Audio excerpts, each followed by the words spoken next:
First, two developments in the Middle East. The U.S. Defense Secretary has confirmed that Washington sent troops to the Jordan-Syria border in what's seen as America's growing involvement in the conflict now. Panetta says the task team is there to enhance Jordan's capabilities in case violence spills over from Syria. Artie's Ganici Chikad's got the latest from Washington.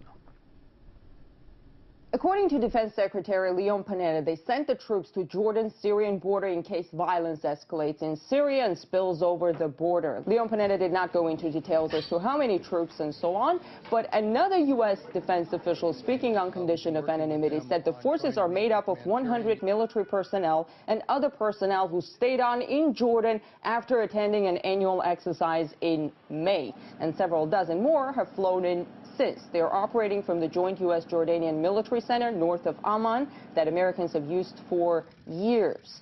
The news about U.S. military personnel so close to Syria, that is boots on the ground, of course suggests an escalation in the U.S. military involvement in the conflict, even as Washington pushes back on any suggestion of a direct intervention in Syria. But Jordan is not the only place where the U.S. has military presence. If we look at Syria and the U.S. military presence in the region, we see that Syria is pretty much surrounded militarily. Also, tension is growing on the border between Syria and Turkey after several days of shelling.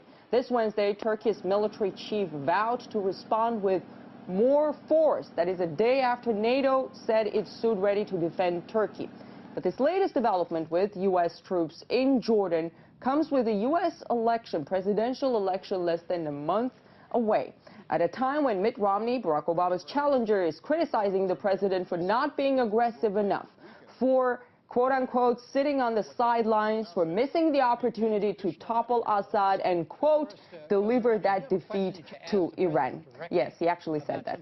So it's not clear whether this latest announcement about Jordan is the administration's way of showing teeth in this election campaign, or whether an intervention in Syria is really coming soon. One of the reasons why the rebels refuse to settle for a negotiated solution through dialogue is the signal that they get, that sense that support is on the way, that there will be an intervention. But everybody understands without a negotiated solution, the bloodshed will continue. So the signals that the rebels are getting, including the news about U.S. troops standing by across the border, could be making it that much harder to come to that negotiated solution.